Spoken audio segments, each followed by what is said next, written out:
Une bonne nouvelle. Le 11 novembre, ce 11 novembre, les autorités, le conseil régional, la mairie de Cadillac a enfin reconnu l'intérêt du cimetière des oubliés, du cimetière des fous. Ce cimetière pour lequel je me suis battu pendant plus de 10 ans. On était venu me chercher vers 2005 ou 6 pour le sauver car il était en danger.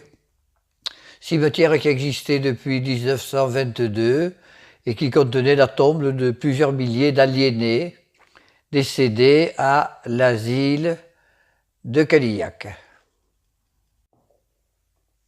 Il est vrai que j'avais déjà un certain goût pour les cimetières. Ça s'explique d'une part par mon histoire familiale et dans la suite logique par le métier, le premier métier que j'ai choisi, la médecine légale. Je suis né pendant la Seconde Guerre mondiale, mon père était un ancien combattant qui avait été dénoncé par la suite, ma mère était tuberculeuse, très anxieuse. Ce goût pour les cimetières, évidemment, m'accompagne lorsque je voyage et il est fréquent lorsque je me rends à l'étranger, d'aller visiter les cimetières locaux, si je puis dire, car chaque pays a ses traditions, a ses monuments, la beauté des cimetières, car je trouve qu'il y a de grandes beautés dans les cimetières.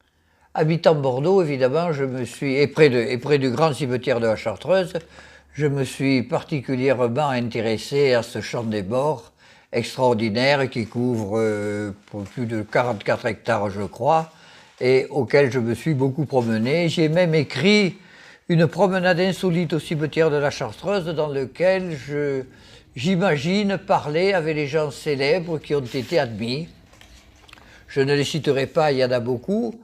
Tout ça est illustré par des magnifiques photos qui ne sont pas de moi. Mais voyez-vous, sur mon bureau se trouve la tête d'une vieille dame que j'ai déterrée lorsque j'étais jeune étudiant en médecine. Enfin, je ne l'ai pas déterrée. Je veux dire que j'étais complice quelque peu avec les fossoyeurs qui, comment dirais-je, retournaient le champ commun et qui sortaient les vieux os. Et j'avais emporté cette tête d'une vieille dame qui, voilà, qui est toujours restée avec moi et qui me rappelle que nous sommes des êtres à la poursuite du vent.